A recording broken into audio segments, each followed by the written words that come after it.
Hello everyone, welcome back. Guitar chords are such a fascinating thing for guitar players of all levels. They sound beautiful, complex, rich. They're filled with emotions of all kinds and texture and color, but they have these really weird names. I mean, come on. C13, minor add 9, 6/9, major 7 sharp 11, you know, whatever it is. I can understand a lot of you are intimidated by them. As a matter of fact, I know so many guitar players who know they should learn guitar chords, but then they go out and buy a chord book and they look at all the names and they like, you know, forget this is way beyond my level. When in fact, I'm going to share with you today 2 pieces of news that will make your life a lot easier, and it will make you lose any kind of fear you might have regarding guitar chords. The first one is that really strange, complex, and complicated names don't really translate to a difficult chord to play. I mean, check this one out. E minor 11. Just by the name, you'll think, wow, this is going to be a hard one. Well, ready? That's all there is to it. We have an E, that's a root. We have the G and the B, 3rd and 5th. That's a minor chord. We got a D, which gives us the minor 7th, and the A, which is the 11th. And there you go. So, first of all, do not be afraid to study chords that have these strange names. They sound beautiful, they sound rich, but also a lot of them will surprise you by how easy they are to play. I'm going to show you a couple more. A sus2, right? That sounds complicated. It's easier than the A minor. You've all learned that maybe your first or second chord in your life. How about C major 7th? It's one finger less than your regular C major, which again is one of the first chords you probably ever learned. So that's one thing you should not worry about is, oh, this sounds like a complicated chord. Usually they're not. Secondly, even though you might think that whoever came up with chord names did it in order to spite you purposefully, as a matter of fact, when you look at it, the way we name chords is done in a very elegant and simple way. There's basically no easier way to give you all the information in such a short name.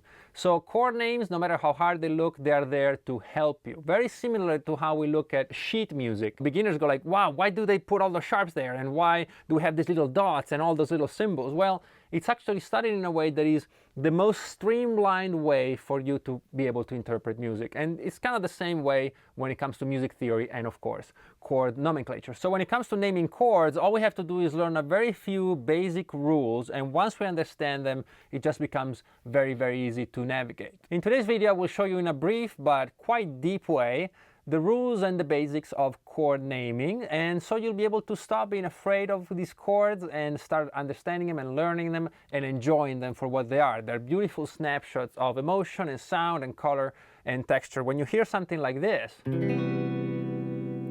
in one moment, you get all the information and all the emotional content that it would take a long time to convey, for example, with a melody or a scale. I won't be doing a lot of playing today because we're going to talk about more of the theory side of things, but I have an 8.5 hour long video, yes, you heard that right, where I show you every single chord, how to play them in different positions, how to use them, the formula behind all of them, and even what scales you can use over them. I'll link it above and below, so make sure you check that out once we're done here. If we want to talk about chords, we must talk about triads. Triads are simply groups of 3 notes separated by thirds. If you want to learn all about triads, make sure you check out this video.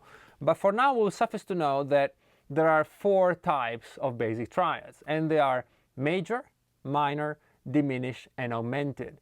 And these 4 types, but especially the first 2, will be the basis over which we'll build all other chords. A major triad is made up of a root, a major 3rd, and a perfect 5th. In the key of C, which is the key we're going to use throughout this video, is C is the root, the E is the major 3rd, and the 5th is G. From this one, we can kind of derive everything else. For example, if I lower the 3rd, E, 1/2 step to E flat, I get a minor triad. If I take the minor triad and lower the 5th to G flat, I get a diminished triad. And then if I go back to major and I raise the 5th 1/2 step to G sharp, I get C augmented. So this is all we're going to need for right now. And again, if you want to know everything about them, make sure you check out either or both of the videos I just linked above. But again, we have a major triad, If we lower the note in the middle, or the third, it's going to be minor. If we lower the top note again, that's diminished. And if we go back to major and raise the highest note, the G to G sharp, it's augmented. Now that we have our triads, which we'll modify in various ways throughout the video, let me give you another little tip that is very important. Major chords are not specified. So if I tell you play a C chord, you play a C major chord. But I will have to be more specific when it comes to minor, diminished, or augmented. For minor chords, I will just have to say play a C minor. If I just tell you play a C, you will play major. So if I want minor, please specify minor, which when you write it down, it's usually a little M next to the chord name. So you have a capital C with a lowercase m. For diminished, you'll see a circle next to the name of the chord, so C followed by a little circle, or you'll see dim, D-I-M, for diminished. And for augmented, you'll see C again, the name in capital letters for the note, so C, followed by a plus sign for augmented, or A-U-G, aug, C, augmented, the first three letters. And that's really all we need before we dive into some really cool sounding chords. And what's the easiest way to modify a chord? Well, probably to remove a note from it. And so if we take either a major or minor chord and we take out the third or the note in the middle, we find what is called a fifth or a power chord. And so if we have C, E, G for major and C, E flat, G for minor, and we simply remove the E or E flat, we're left only with the root C and the fifth G, which you've heard 1,000 times on all rock, metal, even pop, blues. You know, it's used all over the place. And this chord is called C5. And it's very good for distortion, for tight rhythms. You've seen this in a bunch of places, and this is probably the easiest chord we'll look at today. If instead of removing the third, we replace it with the note below the second or above the fourth, we get some other beautiful chords, which are called sus2 and sus4 chords. Now, how do we find them? It's extremely simple. sus2 means that we're lowering the third of a minor third one half step. So if we have C, E flat, and G, that's C minor, we lower the E flat down to D. Now it's not a third anymore, it's a second. And because we don't have a third anymore, this chord technically is not major nor minor. There's no third to say so. And therefore it's called sus2, suspended. And it sounds beautiful. You might have seen it here, or here. Beautiful chord, sus2. Now, if instead of lowering the third a half step from the minor third, we raise it a half step from a major third, so C, E, G, we raised it E to F. Again, this is not a third anymore, now it's a fourth, so it's called sus4. And again, is neither major nor minor because we just don't have that information. We don't have that third. And it sounds like this. You've heard it here probably. Maybe this one in A. Right? Very spacious, very open, and it resolves very well to major, but that's beyond the scope of today's video. You could even combine the 2 and 4 for a sus2 4, and this is where the nomenclature becomes clear. If you see a sus, it means it has no third. If I see a 2 and a 4, well, it probably means I'm going to use both of them. So I have my C with the D, with the F, but without the E. Neither major nor minor, but it has both the second and the fourth. Now, removing or modifying notes in a chord is kind of simple, and now we're actually going to get into the meat of the video, which is where we're going to start adding notes to these basic triads. And they can be added in a couple different ways. For now, we're just going to simply add them to the triads without any consideration. And two notes that are very often added to triads are the 6th and the 9th. Okay, we're going to start with the 6th. If we add a 6th to a triad, we're going to get what is called 6 chords, and there are several different kinds. And we're going to look at first the C6 chord. C6 chord brings us back to the idea that we kind of have to specify whether a chord is major or minor, and how do we deal with the extra notes we bring in. Well, for the sixth, if we don't say anything about it, it's a major sixth, right? The major sixth is a note 1.5 steps before the root. So in the case of C, if I see a chord named C6, it's a C chord plus the sixth note, which is A. Now, how I do it and how I want to finger this is up to me, and that's where all the chord positions and the chord dictionaries and all that comes in. But the formula, the idea behind the sixth chord is a C triad plus a sixth. And this is what it will sound like. It's a C major chord plus the A. There are many ways to play it, but that's beyond what we're looking at today. Today is just a name. So take a major chord, C, give it a sixth, a major sixth, and it's called C6. Now, if I want to add a sixth to a minor chord, again, all I have to do is comply with the rules here, which is C minor has to be specified. So I have to say it's a C minor chord.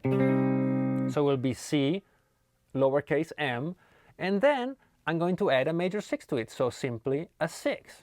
C minor plus an A will give me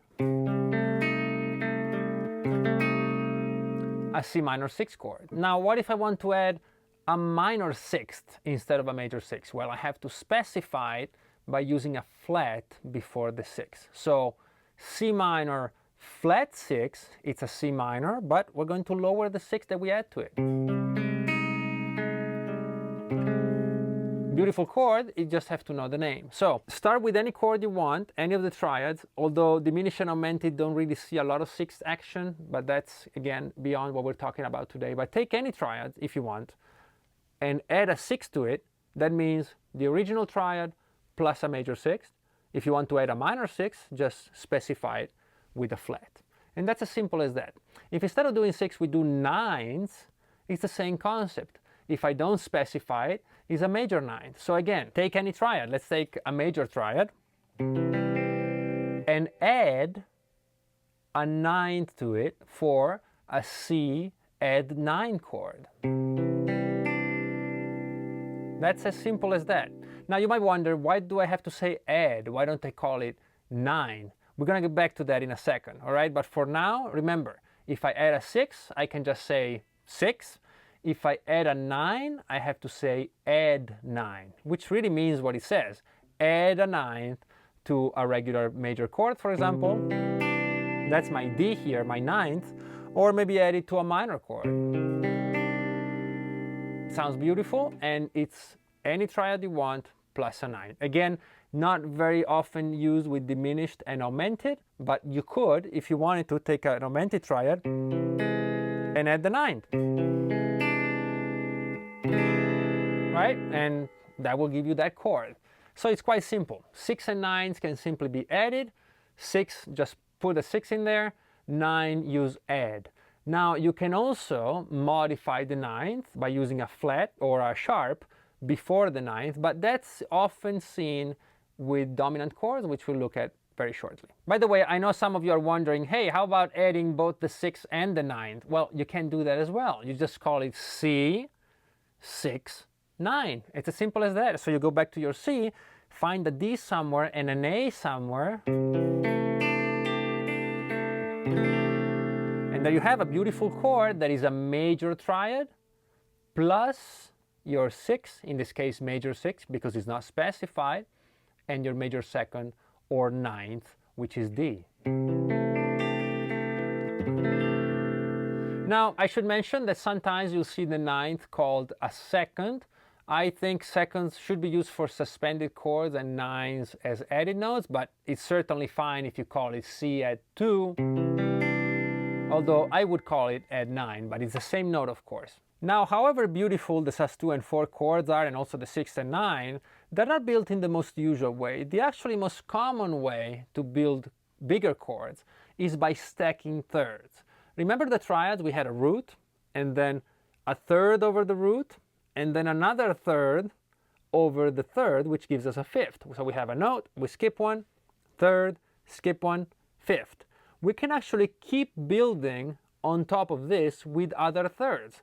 And if we add one more, we'd have 1, 3, 5, 7. We can actually add another third from the fifth. And that's how we build our seventh chords, which are probably the most important kind of chords or bigger chords we can find.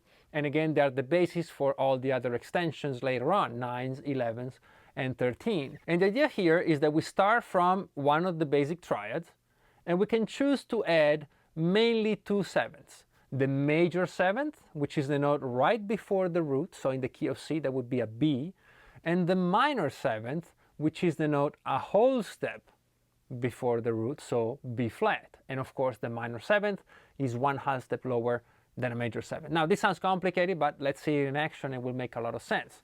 Let's say I have a C major triad, which is C, E, and G. If I want to add a seventh to it, I have the choice of adding a major seventh, which would be a B, and it will give me this chord. It's called a C major seventh. If I were to add a minor seventh over this chord, would be a B flat, which will give me a C seventh. And now we have to talk about names, because that's what we're here for after all. When you add a seventh, we kind of have to memorize a new rule.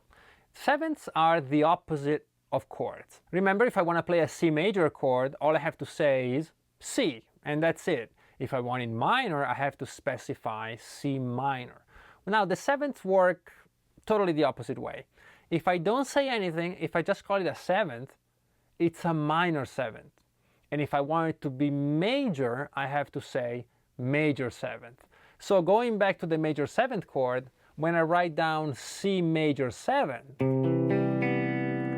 the major is actually referring to the seventh, because the chord doesn't need it. It's a C chord, that means major, plus a major seventh. If instead I want to add a minor seventh, I will just say C, because it's a major chord, and just seventh, because it's a minor seventh. And that's my C seventh chord. If I were to do it with a minor chord, I would call it C minor seventh, which means I have a C minor chord and a minor seventh. Because now the minor refers to the chord that needs it, and not to the seventh, which doesn't. If I wanted to play a stranger chord, which is a minor chord with a major seventh, I would have a C minor major seventh. I have to specify both the chord and the seventh. And that's my chord. See, so sevenths are a bit confusing for a lot of people because of that, but once you have this down, then it becomes a lot simpler. A seventh is only specified if it's major, and if we just put a 7, it's just a minor seventh. Now, I wish I could tell you that everything was as simple as this, but there is a strange exception to seventh chords, which is the diminished seventh chord. Now, if I see the name C diminished seventh, you'll say, hey, no problem. C diminished is a diminished triad. And the seventh, because it just says 7 and nothing else, will be a minor seventh. So I have my C, my E flat, my G flat, and my B flat. No, I wish, but in this specific case, just with the diminished chord, here's how it works. If I want a diminished triad with a minor seventh, I have to call it C minor seventh flat 5, or also known as the half diminished chord. It makes sense because if I have a C minor 7 and I lower the fifth, I'm making it diminished by lowering the fifth, so it does make sense. But it would make more sense for us to call it diminished seventh. But the diminished seventh chord is actually a diminished triad with a diminished 7. A diminished seventh is a note even lower, 1/2 step lower than the minor seventh. And this is just the exception to the rule. If you see diminished seventh, you have to also lower the seventh 1 extra step. And it's also a very common chord.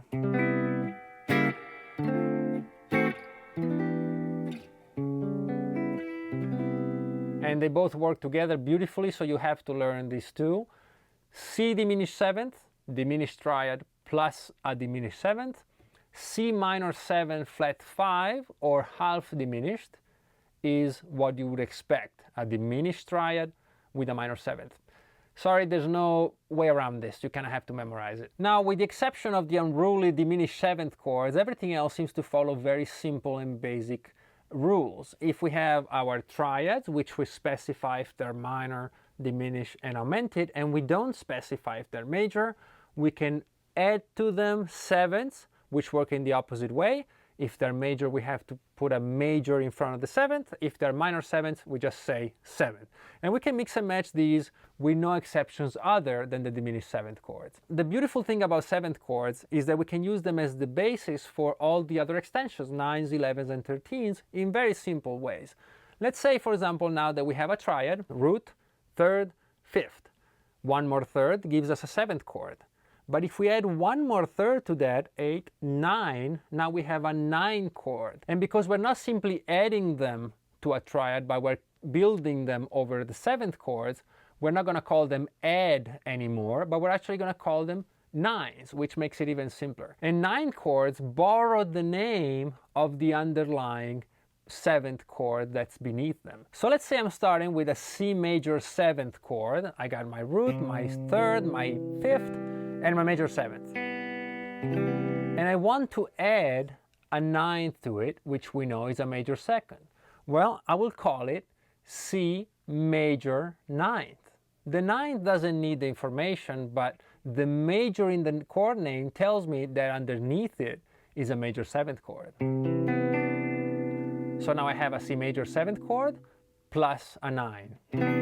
If instead I called it C9, it will be the name of the chord underneath, which is C7, is a major chord with a minor seventh, but now it's extended to the ninth. So it's a dominant seventh chord plus a ninth. C minor ninth would be a C minor seventh plus a 9, and so on. You can work with everything. C augmented 9 is a C augmented seventh with a 9, and so on. And it's very simple. Now, the ninth could be also flat or sharp, but usually the ninth is simply a major second added on top of a seventh chord. Now things get more complex, but actually get easier because it's all the same thing. We have a root, third, fifth, seventh, ninth.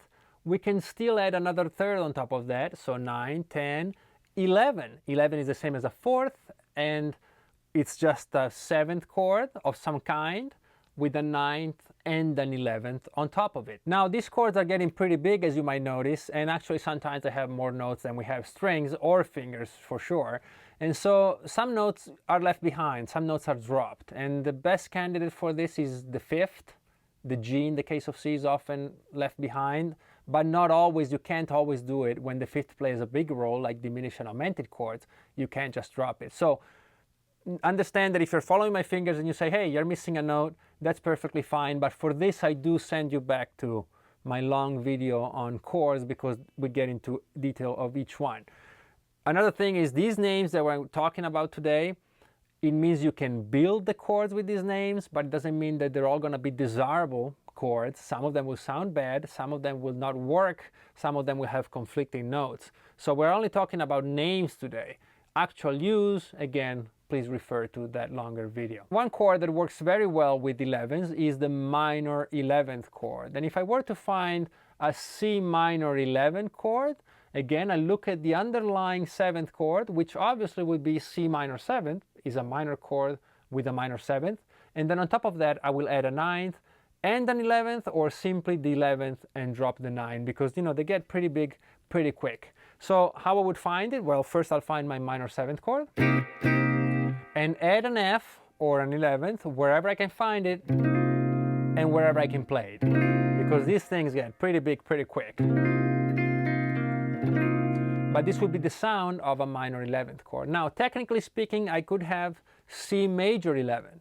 I could have C11. Those would be major triads with different sevenths. But as we said, sometimes notes don't work so well together. So as a matter of fact, C major 11 is a very uncommon chord to find, but that doesn't mean that the name doesn't exist. And finally, 13 chords simply means that we're adding one more note, which is the 13th, which is of course the same as the 6th. When we're simply adding the 6th to triads, we call it a 6th. But now, because we're building from the 7, 9, 11, we're going to call it a 13th. If I see C major 13, it will have to be a major 7th chord. That's the underlying chord, plus a 9, an 11, and a 13, although usually it won't be all these notes because I just can't play all of them.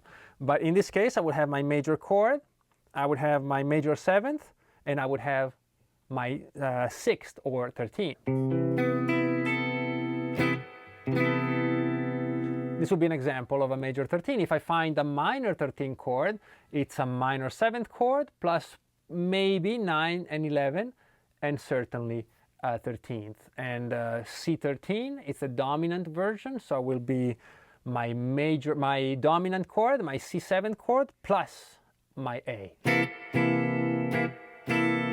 And it will sound like that. The 13th represents the last note we can add to a chord, and now we're basically run out of them. There's no other notes we can add. We've done our triads, then the 9s and the 6, adding them, but also the 9s and 6 as a 13th added to thirds. So we have root, 3rd, 5th, 7th, 9th, 11th, 13th. That's 7 notes. There's all the notes of the scale. So basically, we've covered all of them. But it is true that there are other names that don't follow these specific rules. But the beautiful thing is, if you understand these first chords, everything else can be deduced. I'm going to give you a few examples now so that you can see how really clear and easy to understand all chords will become once you've mastered these basic rules that I showed you today. As a first example, let's look at this strange chord called C major 7 sharp 11. Okay, let's take it one step at a time. First of all, it says C. That means it's a major chord. Then it says major 7th. I know that major refers to the 7th, so I know I'm going to have to add a B to it, which is the major 7th of C. And then I have this lonely sharp 11. It's not called C major 11, it's just an added note, a sharp 11. So all I have to do is go to the F sharp, wherever I can find it, and add it to my major 7th chord. And I get this, right? And this is as simple as that. Let's look at another one. Let's see maybe C7 sus4. C7 sus4. So C7, it's a major triad with a minor 7th. So C, E, G, B flat. But now it says sus4. Sus4 means a 4th is F, but it's not just adding an F, it's sus. It means take out the 3rd, which is my E, and replace it with an F. And that would be the chord. It's a dominant chord with no 3rd, but a 4th. If it were called C7 sus2, I could just play the 7th and lower the 3rd to the D, and it would sound like this probably. Right? You probably don't see this in any chord book, but you can still come up with the right name. As a matter of fact, you could actually make up your own names for your own chords. Let's say you're very adamant that you have a C13 chord, but you don't want the 11 to be played. Just call it C13, no 11s, and whoever's going to play it knows that you really don't want to hear that F in there. Now, I realize this video might have raised some questions about chords that you didn't even know you had before you watched it. And to solve all that, I suggest you maybe watch this a couple of times so you get a feel for the whole thing. And then certainly, let me please refer you back to the long video where every chord is explained, because nothing will replace actually you playing and hearing the chords. Things only make sense on a theoretical level once we truly use them at the practical level. So feel free to enjoy all those hundreds of chords that I'm showing you there, all the fingerings, and the relationship to the scales and the formulas. Formulas really hold the secret to the sound of each chord. I want to thank you so much as always for staying until the end of the video. I hope it wasn't too difficult or too boring. If you'd like to support the channel, please follow me on Patreon. There's all kinds of cool stuff in there. I'll see you next week for more.